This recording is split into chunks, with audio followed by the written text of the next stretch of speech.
Merhaba dostlar. Bugün biz Moşaka boşlukçu oyun oynuyoruz. Sizler bilen. Kettim. İyi bir kod kaldı. Ya uzun uyduruk kayıttan kılamanayım. Abi oldu. Yine ayak uçuşumuz gerek.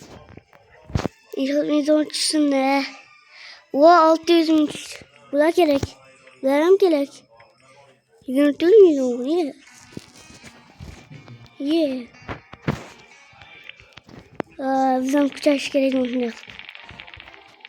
Bizi bu kap gitti.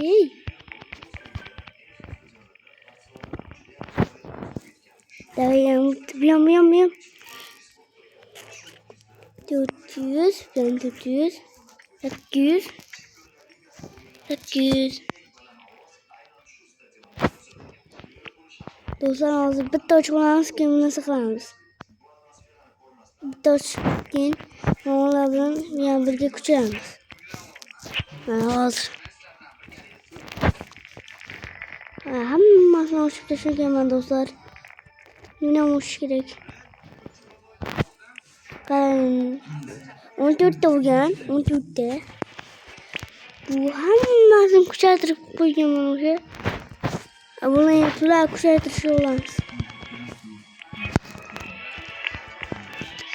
Yana uçağımız. Uçağımız. Bunlar. Bir mular. İşte en zorlardan vurulsun ne?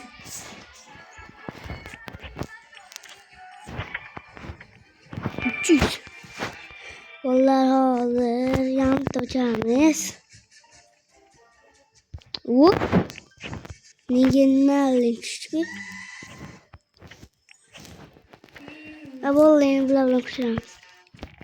Yine tut git kupan. Üç kaynak kuşağım. Yeni bak. Dostlar bunun ikinci kısmından olamaz. Yakında ikinci kısmından çıkarlardı.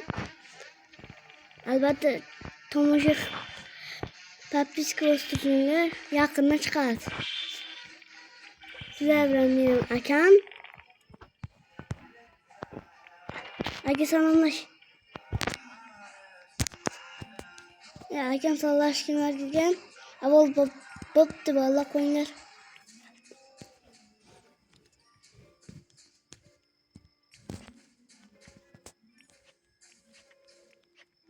Hazır 3 tuttu.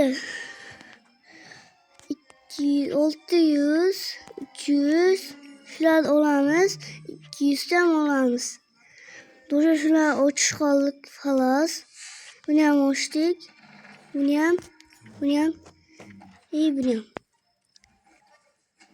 O 300. Hemen 300 çıkarttı bunlar. Oo. 300k. Yani hardam diye 300k çıkarttı yani.